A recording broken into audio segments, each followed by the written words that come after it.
niba nakubwiye ngo harabo Yesu afata none hari n'abamufasha nzogeza izina ryawe n'ibindi Burahamu arahaguruka aragenda vuga ngo aragenda cya kintu Imana yakumbwiye kirasohora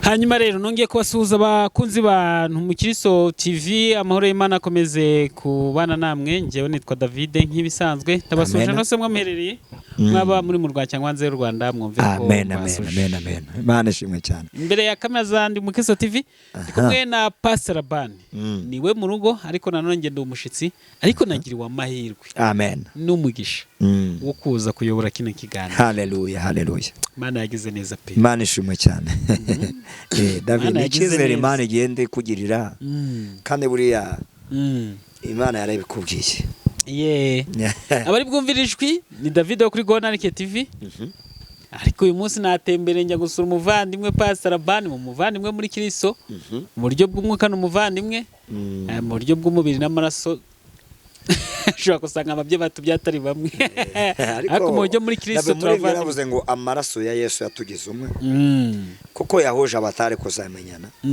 kubera aya maraso ya Yesu uyu munsi rero isano dufitanye muri Kristo irarutahara mu mwese usibye ko njye hari ikintu kimwe njya nibaza niba twese twarakomotse kuri Adamu na Eva ubwo nta kuntu tuba dufitanye utuntu tw'udusano mu buryo bw'umubiri hoko se David mu buryo bw'umubiri yanda ako kantu ukagaruye watuma njya mu mwuka cyane cyangwa se mu bukristo cyane ubundi twese dufitanye isano kuko ntabwo dukomoka ku bantu babiri dukomoka kuri umwe kuri Adamu yego bivuga ngo niba ari dukomoka kuri Adamu twese dufite aho duhurira icyo ni icyambere icya kabiri kuba kandi none twese twararemwe n'Imana twitwa abana b'Imana niyo mpamvu burya nuko Satani ariwe ugira nabi nda muntu wagakwiye kwanga mugenzi we ariko nuko we n'ibintu bitashoboka numva nshaka kuzatumira umuvuga butumwe kuri Gonarike TV naho kuri ndi mukisi niba wumva ubishaka yego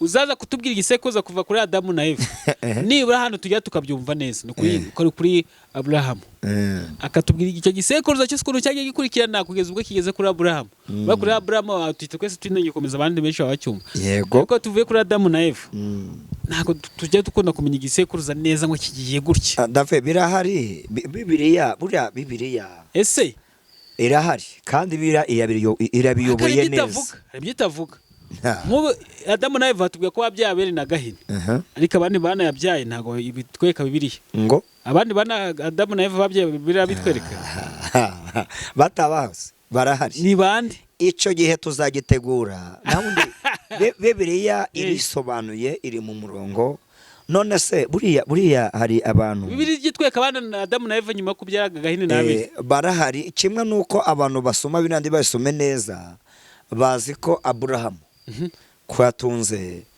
Sara gusa na Nuza na Hagari naho nane na uriya mudamu wari umuja we ariko Aburahamu yatunze abagore batatu ahubwo icyo nayizi nuko yabyaye abana 8 abana 8 wabisomye abana 8 mbijya ngo nyuma ya Ismaeli na Isaka ngo yabyaye abandi bana burya nyine yabyaye abandi bana ku mudamu wundi hari abagore batatu Bibiliya igaragaza Aburahamu yatunze ariko hari abantu bizi Sara gusa none bakajyaho no kuyo wari umuja we ariko hari undi wa gatatu yatunze Nuza Sara amaze gupfa urabona Nuza uyu mudamu Hagari we yahise acaho baratana Sara mwirukanye byarangiriye aho ariko nyuma yaho Sara amaze gupfa hari undi mudamu Aburahamu yisumbushije kandi naye barabyaranye rero niyo mpamvu ushaka kuzatumira umuntu akatubwiye igisekuruza kuva kuri Adamu na Eva niba byakunda naho ko tuzagaruke tubibabwira twabiteguye tubahe n'amaverse muri Bibiliya bityo Uwiteka ahabwa icyubahiro abantu atubwiye igisekuruza kuntu cyakomeje kikajya kuri Aburahamu Baye cyageze kuri Aburahamu ariko bisobanuka neza. Ariko nk'abo bandi bana ariko batajya batubwira ibisekuru batatubwira ko byagiye bikomeza. Yego. Tukahita dukomeza Isaka na Ishumayeli. Ugasanga rimwe bamwe tubagabye ngo ngaba abandi tubagabye hangaha. Ariko bari tubwira dute tubatekereze. Yenda biterwa kuko hari uburyo abantu bagenda bubaka ibiganiro.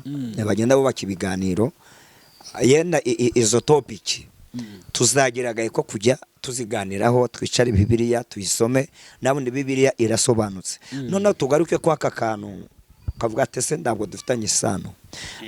Ndabwo natinya kuvuga ko ndabwo natinya kuvuga ko dufitanye isano y'amaraso.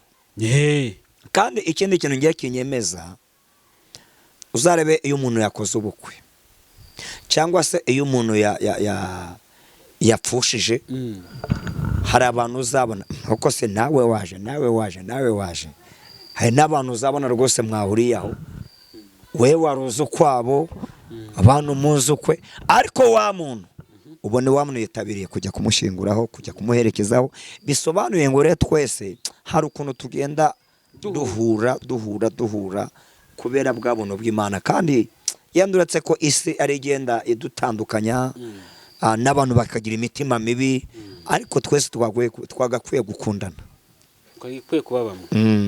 Hanyuma rero ni ikiganiro tugiye gukora mu minota mike atari myinshi cyane ariko kugira ngo ntangire ikiganiro neza ngana na Pastor Bani nk'uko twabasugongezaga ariko hari ikindi kiganiro tugiye kuganiraho ibibazo duke urumva na amahirwe nagireho by the way.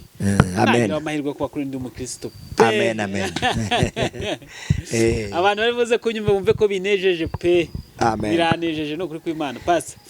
Tangira udusengera kwa gutangira ikiganiro cyacu. Mwami Imana yacu, Imana dukunda, turagushimiye izina rye ryubahwe. Amen. Wakoze imirimo n'ibitangaza ubana natwe tugirira neza. Ushima ko twagira kuri uyu mwanya kwa amasano kuri iyi minota. Mana turagushimiye ntushyirwe hejuru. Amen. Ineza yawe n'imbabazi zawe kabitindane natwe. Kandi mwami dukunda murengeze myiza abatwumva bafashwe natwe dufashwe nabo kuko Imana nyamana kuko nasoma ijambo rirambira ngo uwigisha n'umwigishwa bose bagabane uwo mugabane kandi bunguke iby'Imana. None rero sengeye uyu mushiki wacu sengeye umwe ne data dukurikiye data bushamise mwa mudukunda umugenderere ko mwuka tuzaho nawo mwuka wera mugenderere kuko Imana sumba byose kandi nano duhamagaye umwuka wera ngasatuye muri iki kiganiro niko dusenze Imana mu izina rya Yesu. Amen. Hanyuma rero ikiganiro cyane nashaka ngo itangire aha ngaha. Paseka tuvuge ku murimo w'Imana nyuma yo gihe kinini insengero zifunze. Yego. Ndahera mbere ko ngiye kubatambye. Reka mbere ko kubizera. Ubizera bungo bameze bate? Abizera tugiye mu kuri kuzuye ndabwo ibintu ari 100%. Ndabyo ndari 100%. Cyakora ngasoma Bibiliya ikambira ngo abazi Imana yabo bongo no mwebyo bihe bo bazagenda bagwiza imbaraga ariko mu byukuri abasubira inyuma bari gusubira inyuma. Abo Yesu yaratarafashe bundi hari utuntu tubiri hari gufatwa na Yesu hari no gufata kuri Yesu. Hari gufatwa na Yesu none hari no gufata kuri Yesu. Abo Yesu yafashe abo barakomeye ariko abamufasheho bo bararekuye. Abo Yesu yafashe barakomeye. Abo Yesu yafashe barakomeye ariko abafashe kuri Yesu bo bararekuye. Kuki ibihe byabaye bibi bararekura.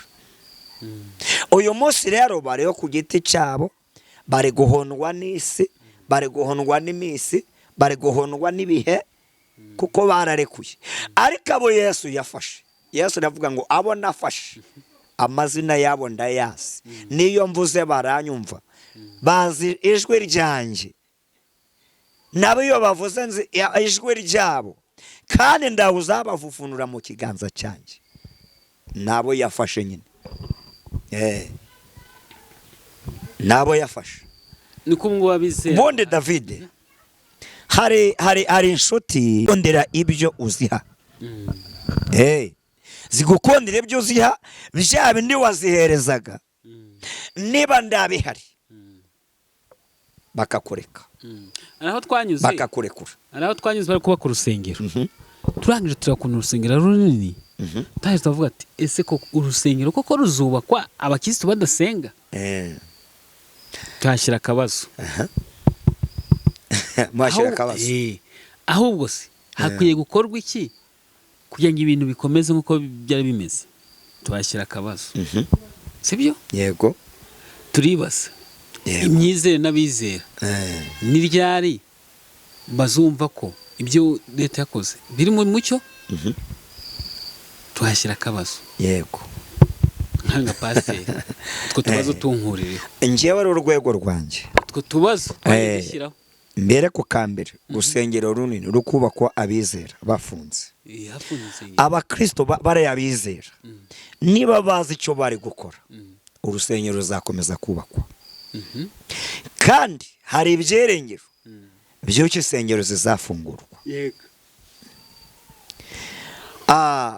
kuko buriya iyo abantu bazi icyo bari gukora ntabwo bacika intege mu ntego zabo mu ntumbero zabo niba nakubwiye ngo hari abo Yesu afata none hari n'abamufashe hari abamufashe yenda uretse ko twazana nayo tubikatinga hari abamufashe ku by'impamvu buriya David dusengeshwa n'ibintu bitandukanye hari ugomba kuza mu rusengero agakizwa kubw'uko abadayimoni bamuhondaguye akaza agahungira mu rusengero yasenga abo badayimoni bamuvaho agasenga ukwezi kumwe uwo yarafashe kuri Yesu uri kuby'impamvu hari usenga kavuga oya bambwiye ko Yesu agira neza ko atanga ibiryo kandi ko yambika uwakayoka mu rusengero ibiryo byaza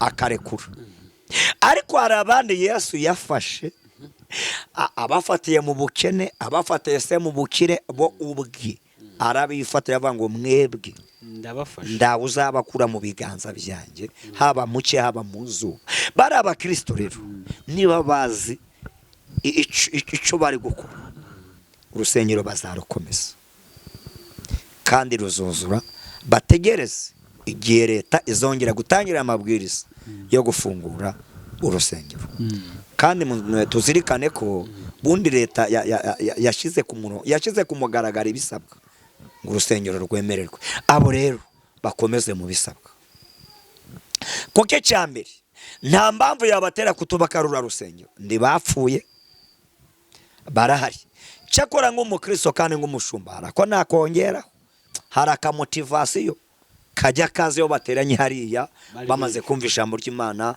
bafashijwe bongeye kwizera ko bazajya mu ijuru ibintu bimeze neza hari abo bitera akanyabugabo bagashyiramo imbaraga cyane mu kubikora hanyuma rero ikina nakubwiye ati ndakomezaho ni ku batambyi tuvuye kubizera ko nta muhungu buzimeze nawe urabibona yego kandi nanjye ndabibona yego cyo ko hari ikintu cyantumwe kimwe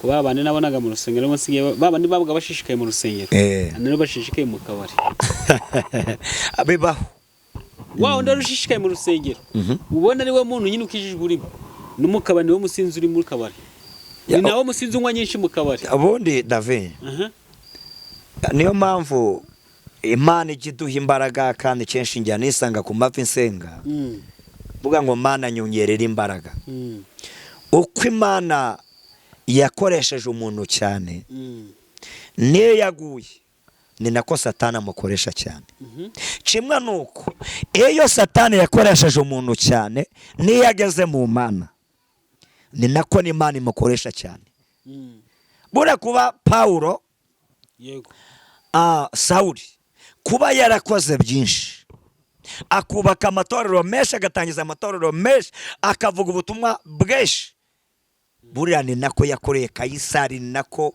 na Satani yamukoresheje cyane niko bimeze rero iyo wakijijwe cyane ukagwa n'ibyo ugiyemo mu byaha urashishikara iyo wari mu byaha ushishikaye ni number 1 niho ugiye mu murimo w'Imana umva nabwo urashishikara icyo kintu nakibonye kiranunga navuga ati ibyo rero ndumbaze wawo ndi wazindukaga kare mu rusengero ni uri kuzinduka mu kabari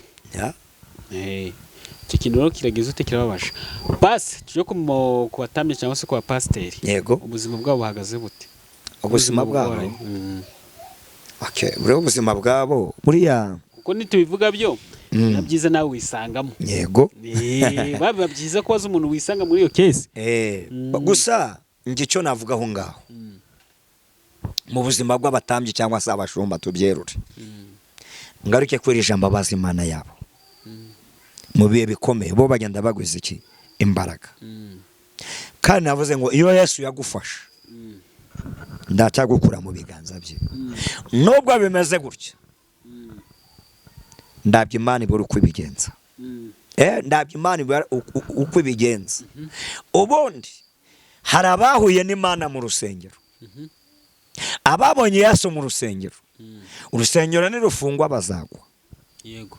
Kuko hari n'umushumba umutambyi wabonye Imana mu rusengero uwo rero kuko urusengero rutagihari nawe urabyumviye ari buke umukristo wahuye n'Imana mu rusengero kuko rwavuyeho nawe azumva ko Imana yavuyeho ariko abahuye n'Imana nyirizina haleluya bagahora n'Imana nyirizina badafite Imana yo mu rusengero badafite Imana ya pasiteri badafite Imana ya bishopu bafite Imana yabasanze mu cyumba baryamye ikababwira ngo naje ndi Uwiteka bafite Imana yabasanze mu nzira nga Sawuli agiye gufata abakristo ati Sawuli urinenganiriza iki abo ngabo bazakomera bafite Imana yabasanze ku mbuga yabo bicaye ikabeshurira abo ngabo barakomeye kandi nubwo urusengero rwafungwa uwo ngo azakomeza abane n'Imana sadepa ko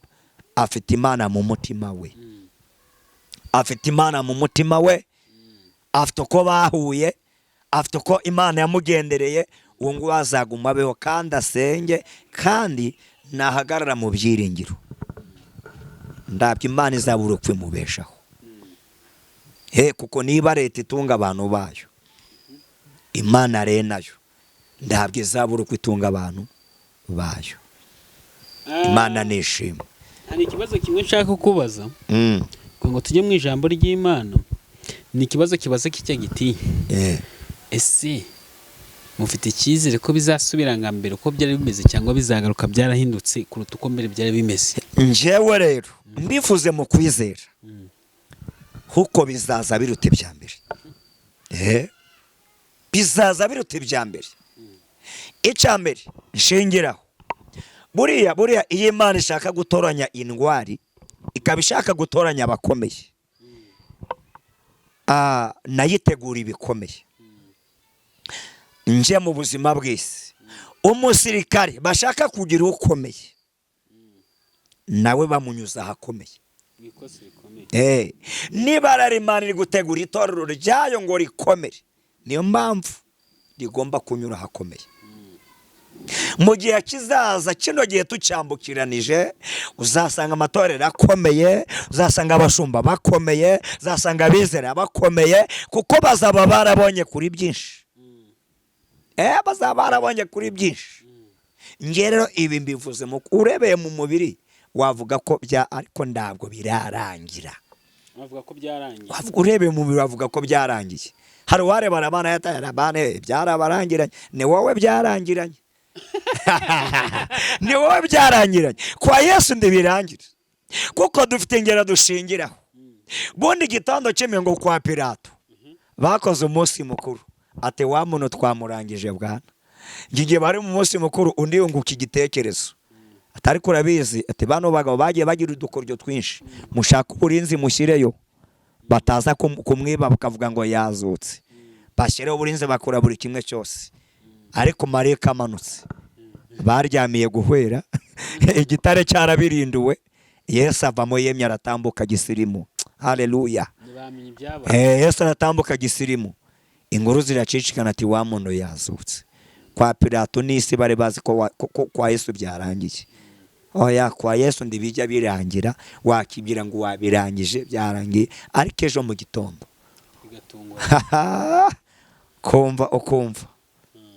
kumva Imana yubahishije iyo bigeze ku bahanuzi b'ibindi bindi abahanuzi bo muri iyi minsi bo byarakaze abafungiye ubutaba bajyagamo sibiko nta n'igihe bwigeze bwemerwa cyakora ubundi urakoze cyane ubundi ni ryari leta yigeze ivuga ngo mujye mu mutahe gusenga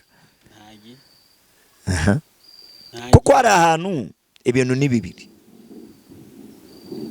wajyaho ugahura na risike kuba yagukubitirayo imvura yagukubitirayo bambuzi bakwamuha uko sindi batwamburaga biza kwambura cecekere yasije tuyiveho kanyarira twagiye kwa abagabo baje bakanuye baratumanukana nipanga icyayi bate hano rero wa mana we hano ndaba umwuka ko ugomba gukora hano kuri ibitekerezo hano rwose wa mana we hano agomba gukora ubwenge mufate telefone mutware umva turabaha badusiga amahoro iyo sije tuyireke iyo sije tuyireke ariko ab'Imana yafashe barakomeye kandi nyuma y'ibi bihe hazaba umunezero ndabwira abakristo nyuma y'ibi bihe hazaba umunezero nyuma y'ibi itorero ry'Imana rirakomeye ryubatse ku rutare uwaritangije yararibabarijwe yarigiye ku musaraba aratukwa arashinyagurirwa arababazwa ndi bamubabarira bamutera imisumari ndi bamubabarira bamujomba icumu ikamba ry'amahwa ridasigaye numva rero ndabwo yarekura gutyo gusa ntabwo byakunda hanyuma rero reka tujye mu ijambo ry'Imana pasta ndabandi mu kiso twabwiye kuri amen ibihari gusa size tuzategura nshaka tuzaganira bundi ugakora ibyo Imana ishaka niba rero ukora ibyo Imana ishaka akora ibyo Imana ishaka twese turabana b'Imana hanyuma rero reka nkwake mu ijambo ry'Imana mu minota mike dusigaranye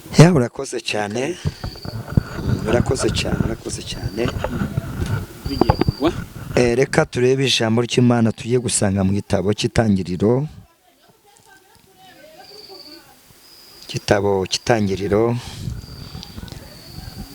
hano mu gice cya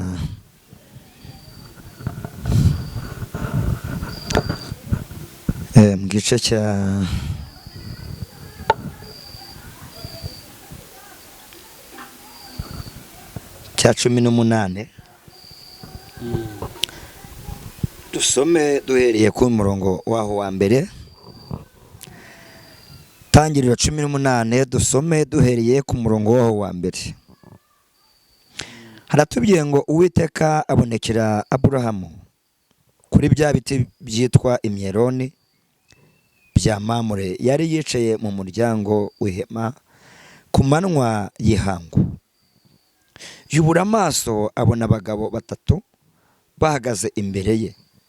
Ababonye ava mu muryango w'ihema arirukanka arabasanganira yikubita hasi. Aravuga ati, databuja, niba ngugireho umugisha, ndakwinyize we kunyura ku mugaragu wawe, ahubwo bazane utuzi mwoge ibirenge, muruhukire munsi y'igiti, kandi nanjye mbazanire utwo kurya, mwice isari mubone kugenda ubwo muje ku mugaragu wanyu. Baramusubiza bati, ubigenze uko uvuze.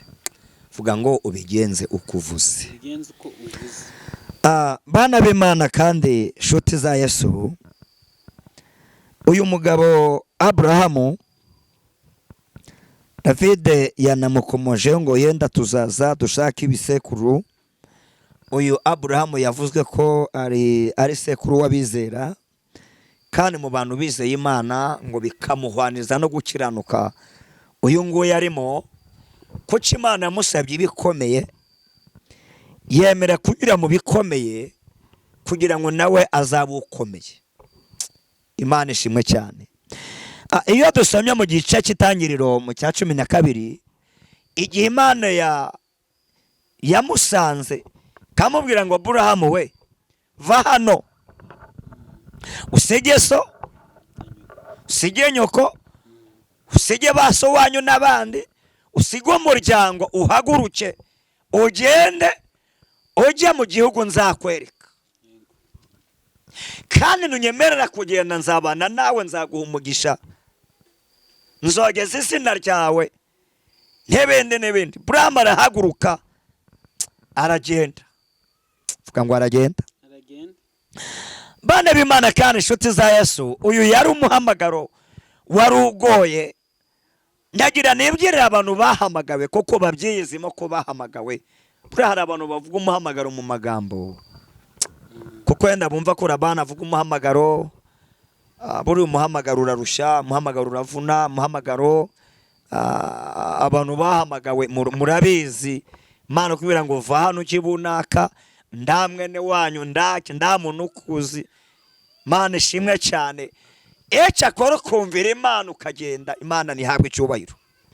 Iyo rero dukomeje gusoma izo nkuru tukagera no mu gice cya 18, dusanga Imana itaratereranya Aburahamu, yagomeje kugize kavugana nawe. Imana igivuga rimwe, ikavuga kabiri, ikagaruka, ikongera ikavuga, ikagaruka, ikongera ikadukomeza, ikatubwira ngo bya bindi nakubwiye no kubikora nzabikora. Humura abavuganye n'Imana, haleluya, nimwamamare mugubwa neza. Iyavuze no kubikora izabikora, iyavuze urubyaro no kurutangiza rutanga. Iyo ngomaze gusoma Bibiliya neza, sanga igihe Imana yabwiye Aburahamu urubyaro, yarutegereje imyaka 25. Cyakini Imana yakumbwiye kirasohora. Aburahamu yaciye mu dutendo twinshi, yaciye ahantu hagoye, yaciye ahantu hananije. Hariho yageze bagenda ari kuva aho yari aturutse agiye ku gihugu cy'isezerano. Bahageze ubwoba burabafata. Aburahamu yigira inama, aravuga tumva madamu, hano tugeze nda mwene wacu tuhafite kandi uri mwiza pe. Aburahamu razi ko umudamu wari mwiza. Imana ishimwe cyane. David nawe ujye umenya ko umudamu wari mwiza. Ishimwe cyane. Ngo hari umugabo ahoragabo bigize kujya mu nama. Noneho bari mu mahugurwa y'iminsi 3. Ku munsi wo gusoza, uyoboye inama nabi yatumva re tugendane, ngiye kubatuma buri muntu hano agende ashaka umugore mwiza uruta abandi, amutoragura muri kabare, amukura mu nzira, amukura mu isoko. Umugore uzabona mwiza kuruta abandi muzamuzane. Abagabo barataha. Bamaze gutaha, dodonga umwigisha kibivuga, hari umugabo wese ureba kundaya, abantu bose bakunda bate burawe nimuzana. Amahugurwa, amanota n'abanyakoreye, aragenda namushaka, n'abandi baragenda baratoragura. Ariko umwe mw'abagabo arafata, madamu wanjye ni wowe mwiza kuruta abandi. Aramufata aramuzana. Amaze kumuzana amushyiraho ngaho. Uyoboye amahugurwa arahugurwa, afata no tugeze kuri ya nyingo, nabatumye abagore beza. Timo sawa rero, bageze ku mugabo wa mbere. Uyu wazanye wamukuye he? Mwati ni mubyara wanje. Ageze ku neti ngewe bati wono namukuye ku muhanda, niti namukuye muri kabari. Ageze wone ati ngewe uyu ni madamu wanje. Arangije arasoza aravuga ngo abazanya abadamu ba nguyu mugiye ku ruhande. Ngabagabo 50 abonetsemo abagabo 6 bazanya abadamu babo, abandi nabo bari batoragushye. Atumva tugendane. Amahugurwa uko yarateye yari insimbura mu byize turi bubahereze. Uyo muntu mwazanye uyu munsi, icyo tuguhereza nayo nicyo turi bumuhereze. Urumva kino gitekerezo ni kirekire. Uwatoraguye indaya hariya, yanda yabare irikomereza, ariko wazanye madamu we bacyuye dabo. Aburahamu rero yarazi ko madamu we ari mwiza, ariko arangije avati madamu uri mwiza, kandi kino gihugu tugezemo ni babi n'abapagani barakundwara, kandi ntabwo barakundwara bansize amahoro, barabanza banyice. None duhindure sije, nyemera mwakagahe ube mushiki wanje. Haleluya. Ube mushiki wanje nanjye mbe musaza wawe. Byo kuba umugabo tubivemo, hirya y'ibyo Imana yabanye nabo n'icyo kigeragezo n'icyo kibazo Imana yabanye nabo, kandi kuko yabitekereje niko byagenze. Umudamu baramufashe, ariko kuki Imana itagire ku mukiranutsi? Nshuti yanjye, ndakwifuriza gukiranuka. Nubwo waba uri mu bigoye, komeza ukiranuke. Nubwo waba uri mu magambo, komeza ukiranuke. Nubwo waba urwaye, komeza ukiranuke. Ntugamburure amaherezo Imana izabayo. Abaye Imana irabazi bikomeye, Imana ijya ibarwanirira. Ngaruke hano kuri Bibiliya, Burahamu ngabona abagabo, ariko ababonye arabahishurirwa. Konje ngo yari Imana yari yamusuye.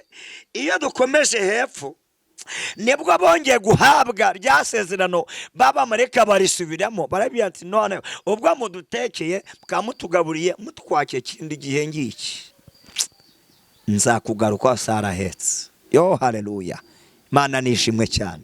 Dekangane ku musozo, ntabwo turi butinde. Kindi gihe ngiki nawe isezerano Imana yagusezeranije. Kindi gihe ngiki kuri kumva kino kiganiro, kindi gihe ngiki uzabyara. Kindi gihe ngiki amasezerano arasohoye. Kindi gihe ngiki ibyo Imana yakubwiye Imana irabikoze. Imana nishimwe cyane. Imana isohoje ibyo yakubwiye kindi gihe ngiki. Ndabyo Imana igibeshya, nitwa abantu tubeshya, ariko Imana icyo yavuze no kugisohoza izagisohoza. Akira neza ijambo ry'Imana. Amen. Hanyuma rero turagushimiye Pastor ku bw'ijambo ry'Imana. Hano ni kuri Ndi Umukristo TV twari turi. Sinzi niba ndibuze gutanga nimero yawe, ariko nibiharira. Ibihari, ariko tugomba kwibutsa abantu. Ariko n'ubundi bayanditse hasi, ariko reka tibibutse nabyo nta kibazo. Yego, 078 24 53 82 no kuri WhatsApp irahaboneka. Yego. Imana ibaduhere umugisha mwinshi. Mana turagushimiye, izina ryawe niryubahwe. Amen. Urera kandi ugira neza, izina ryawe nirishyirwe hejuru. Nasomye ijambo ryawe muri Zaburi y'125, harambwiye ngo abiringiye Uwiteka bameze nk'umusozi wa Siyoni utabasha kunyeganyezwa. Ngahobwa ngo cy'imisozi gose i Yerusalemu, ngo niko Uwiteka gotabandu be uhereye none ukageza iteka ryose. Uyu mushiki wanjye, uyu mwana data, hari byinshi byari bimunanije, hari byinshi byari bimugoye, hari byinshi byari bimuciye indege. Levodota eretaya nime legrari nime, ndetse urakiranuka, izina ryawe nirishimwe. None aka kanya ndamusengeye kugira ngo umusubizemo imbaraga, tendane nawe, muneshereze. Ararwaye, umukize. Kwa muganga bamusezereye, yarivuje henshi hatandukanye biri kwanga, ariko ndamusengeye mu izina ryawe Yesu Kristo, kugira ngo utenda ko uyu mwana wawe umubere Imana, umubere umucyo, umubere ibyiringiro. Ubu burwayi bwe ndabwo buri gusobanuka, yererwa ari muzima, ariko ijoro rikamubera ribi. Mubere Imana, mubere umucyo, mubere ibyiringiro, kuko uri Uwiteka. Araribwa mu nda bitunguranye bidafite impamvu, ariko nyemera urubane nawe. Data wa twese myiza, mubere Imana, tanga urubyaro. Data wa twese myiza, tanga akazi, kure byose ng'Imana, ndetse wiyubashe kuko uri Imana nyembaraga. Uyu mushiki wanjye umwene data ndamusengaye, data ngo ukore byose ngo Uwiteka, kandi data ngisezerano isohoye niryo rivamo gushima. Bana natwe rero tugotesha umucyo wawe, mbaraga zawe Yesu Kristo, mubere Imana, mubere byose mu izina rya Yesu. Amen, amen, amen, amen.